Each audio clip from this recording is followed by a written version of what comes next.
ನಮಸ್ಕಾರ ಸುವರ್ಣ ನ್ಯೂಸ್ಗೆ ಸ್ವಾಗತ. ನಾನು ಪ್ರತಿಮಾ ಭಟ್. ಹುಬ್ಬಳ್ಳಿಯ ನೈಋತ್ಯ ರೈಲ್ವೆ ವಲಯಕ್ಕೆ ಸೇರಿದಂತಹ ವರ್ಕ್ಶಾಪ್ಗೆ ಬೆಂಕಿ ಬಿದ್ದಿದೆ. ಮಧ್ಯಾಹ್ನ 1 ಗಂಟೆ ಹೊತ್ತಿಗೆ ಸ್ವಲ್ಪ ಪ್ರಮಾಣದಲ್ಲಿ ಕಾಣಿಸಿಕೊಂಡಂತಹ ಬೆಂಕಿ ಕ್ಷಣ ಮಾತ್ರದಲ್ಲಿ ಜ್ವಾಲೆಯಾಗಿ ಆವರಿಸಿತು.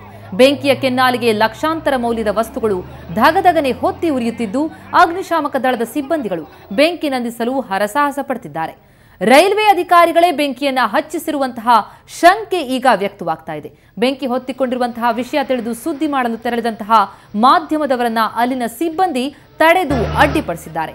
ಪದೇ ಪದೇ ಈ ವರ್ಕ್ಶಾಪ್ನಲ್ಲಿ ಬೆಂಕಿ ಕಾಣಿಸಿಕೊಳ್ತಾ ಇದ್ದು, ಇದರ ಹಿಂದೆ ರೈಲ್ವೆ ಇಲಾಖೆಯ ಹಿರಿಯ ಅಧಿಕಾರಿಗಳ ಕೈವಾಡವಿದೆ ಎಂಬಂತಹ ಶಂಕೆ ವ್ಯಕ್ತವಾಗಿದೆ. ಹುಬ್ಬಳ್ಳಿಯ ಗದಗ ರಸ್ತೆಯಲ್ಲಿರುವಂತಹ ರೈಲ್ವೆ ವರ್ಕ್ಶಾಪ್ನಲ್ಲಿ ಈ ರೀತಿ ದಗದಗನೆ ಬೆಂಕಿ ಹೊತ್ತಿ ಉರಿತಾ ಇದೆ.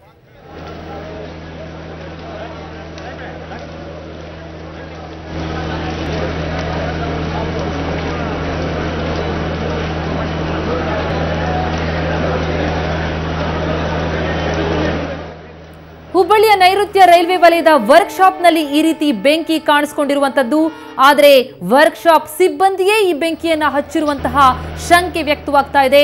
ಮಾಧ್ಯಮದವರು ಆ ವರದಿಯನ್ನ ಮಾಡಲಿಕ್ಕೆ ತೆರಳಿದಾಗ ಅವರನ್ನ ಅಡ್ಡಿಪಡಿಸಿದಂತಹ ಘಟನೆ ಕೂಡ ನಡೆದಿರುವಂತದ್ದು. ಅಗ್ನಿಶಾಮಕ ಸಿಬ್ಬಂದಿ ತಮ್ಮ ಕಾರ್ಯದಲ್ಲಿ ತೊಡಕೊಂಡಿದ್ದಾರೆ, ಹರಸಾಹಸ ಪಡ್ತಾ ಇದ್ದಾರೆ ಅಗ್ನಿಯನ್ನ ನಂದಿಸಲಿಕ್ಕೆ. ಹುಬ್ಬಳ್ಳಿಯ ಗದಗ ರಸ್ತೆಯಲ್ಲಿರುವಂತಹ ನೈಋತ್ಯ ರೈಲ್ವೆ ವರ್ಕ್ಶಾಪ್ನಲ್ಲಿ ಈ ರೀತಿ ಬೆಂಕಿ ವ್ಯಾಪಿಸಿರುವಂತದ್ದು.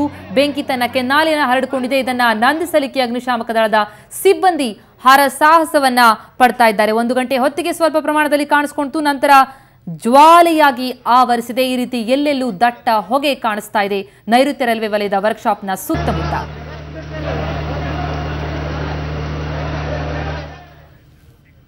ಈ ಬಗ್ಗೆ ಹೆಚ್ಚಿನ ಮಾಹಿತಿ ನೀಡಲಿಕ್ಕೆ ನಮ್ಮ ಪ್ರತಿನಿಧಿ ಗುರುರಾಜ್ ಹೂಗಾರಿಗ ನಮ್ಮೊಂದಿಗೆ ದೂರವಾಣಿ ಸಂಪರ್ಕದಲ್ಲಿದ್ದಾರೆ. ಗುರುರಾಜ್, ಬೆಂಕಿಯ ಆವರಿಸಿರುವುದನ್ನು ನೋಡ್ತಾ ಇದ್ರೆ ನಿಜಕ್ಕೂ ಭಯವಾಗುತ್ತೆ. ಆದರೆ ಅಲ್ಲಿರುವಂತಹ ಸಿಬ್ಬಂದಿಗಳೇ ಆ ಬೆಂಕಿಯನ್ನು ಹಚ್ಚಿದ್ದಾರೆ ಅಂತ ಅನ್ನೋದು ನಿಜಕ್ಕೂ ಆಘಾತಕಾರಿಯಾದಂತಹ ಅಂಶ. ಪ್ರತಿಮಾ, ಏನಂತೇಳಿದ್ರೆ ಇಂಥದ್ದೊಂದು ಅನುಮಾನ ಹುಟ್ಕೊಳ್ಳಿಕ್ಕೆ ಪ್ರಮುಖ ಕಾರಣ ಇದೇ ವರ್ಕ್ಶಾಪ್ ನಲ್ಲಿ ವರ್ಷದ ಹಿಂದೆ ಕೂಡ ಇದೇ ಘಟನೆ ನಡೆದಿತ್ತು. 2 ವರ್ಷಗಳ ಹಿಂದೆ ಕೂಡ ಇಂಥದ್ದೇ ಘಟನೆ ನಡೆದಿತ್ತು. ಇದು 3ನೇ ಬಾರಿ ಈ ಒಂದು ವರ್ಕ್ಶಾಪ್ ನಲ್ಲಿ ಬೆಂಕಿ ಕಾಣಿಸ್ಕೊಳ್ತಿರುವಂತದ್ದು. ಹಾಗಾಗಿ ಇಲ್ಲಿನ ಸಿಬ್ಬಂದಿ, ಕೆಲವರು ಹೇಳುವ ಪ್ರಕಾರ ಇಲ್ಲಿನ ಸಿಬ್ಬಂದಿಯೇ ಈ ಒಂದು ಕೃತ್ಯವನ್ನ ಎಸಗಿದ್ದಾರೆ ಅನ್ನುವಂತ ಮಾಹಿತಿ ಲಭ್ಯವಾಗ್ತಾ ಇದೆ.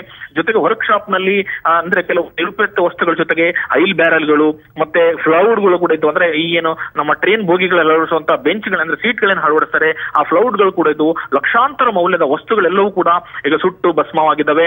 ಇನ್ನೂ ಕೂಡ ಹೊತ್ತಿ ಹುರಿತಾ ಇದೆ. ಅಗ್ನಿಶಾಮಕ ದಳದ ಸಿಬ್ಬಂದಿ ಬೆಂಕಿ ನಂದಿಸಲಿಕ್ಕೆ ಹರಸಾಹಸವನ್ನ ಪಡ್ತಾ ಇದ್ದಾರೆ. 4 ಫೈರ್ ಇಂಜಿನ್ಗಳು ಬೆಂಕಿ ನಂದಿಸಲಿಕ್ಕೆ ಬಳಕೆ ಮಾಡಲಾಗ್ತಾ ಇದೆ.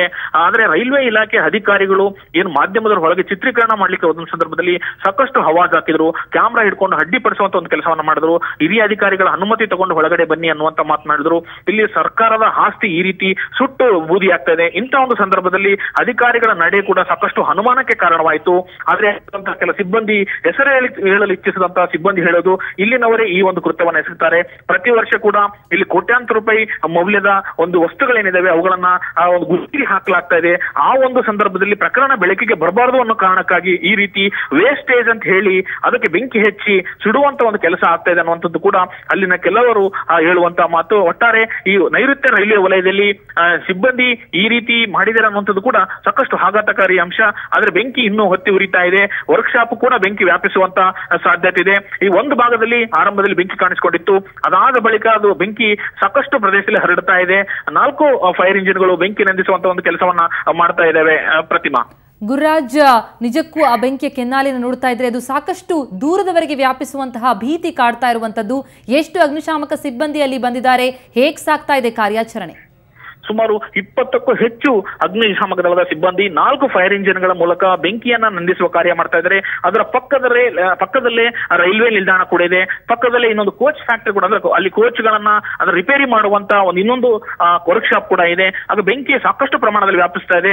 ಜೊತೆಗೆ ಆ ಬೆಂಕಿ ಹೊತ್ಕೊಂಡಿರುವಂತಹ ಸ್ಥಳವನ್ನ ಗಮನಿಸುವುದಾದ್ರೆ ಅಲ್ಲಿ ದೊಡ್ಡದಾದಂತಹ ಒಂದು ಮರ ಕೂಡ ಇದೆ. ಆ ಮರ ಕೂಡ ಈಗಾಗಲೇ ಸುಟ್ಟು ಧರೆಗುರುಳಿದೆ. ಹಾಗಾಗಿ ಬೆಂಕಿ ಇನ್ನಷ್ಟು ವ್ಯಾಪಿಸುವಂತಹ ಸಾಧ್ಯತೆ ಇದೆ. ಅದರ ಪಕ್ಕದಲ್ಲಿ ಸುಮಾರು ಅಂದ್ರೆ ಈ ಕಾಟನ್ ಜೊತೆಗೆ ರ್ಯಾಕ್ಸಿನ್ ವಸ್ತುಗಳನ್ನ ಪೇಂಟ್ ಕೂಡ ಇರಿಸಲಾಗಿತ್ತು.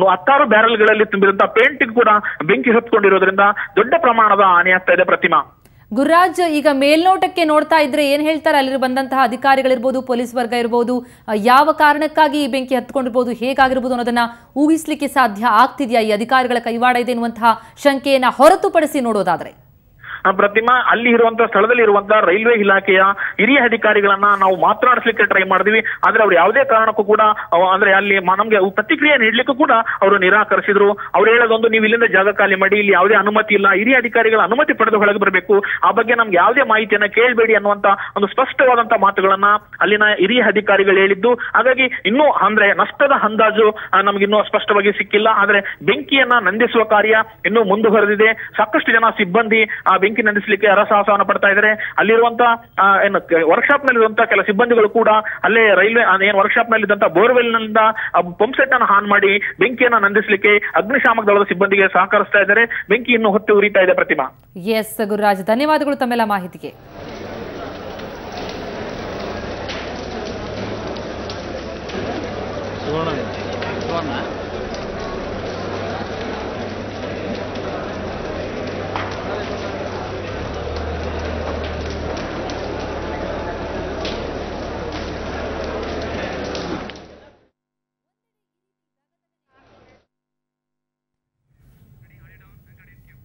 ಒಂದೆಡೆ ಈ ರೀತಿ ನೈಋತ್ಯ ರೈಲ್ವೆ ವಲಯದಲ್ಲಿ ವರ್ಕ್ಶಾಪ್ಗೆ ಬೆಂಕಿ ಹಚ್ಚಿ ಹೊತ್ತಿ ಉರಿತಾ ಇದ್ದಾರೆ, ಇನ್ನೊಂದೆಡೆ ಮಾಧ್ಯಮಗಳಿಗೆ ಅಲ್ಲಿ ಎಂಟ್ರಿಯನ್ನು ಕೊಡ್ತಾ ಇಲ್ಲ, ಮಾಧ್ಯಮಗಳನ್ನ ತಡೆ ಹಿಡಿತಾ ಇದ್ದಾರೆ ಅಲ್ಲಿರುವಂತಹ ಅಧಿಕಾರಿ ವರ್ಗದವರು.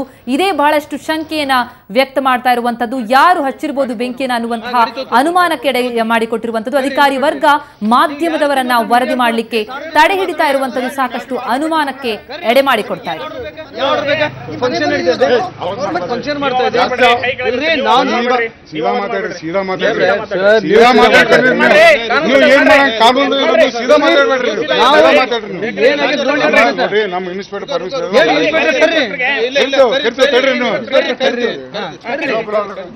ಯಾವ ರೀತಿ ಯಾರು ಕೂಟಿ ಹೆಂಗ್ ಮಾಡ್ಬೇಕು ಅದು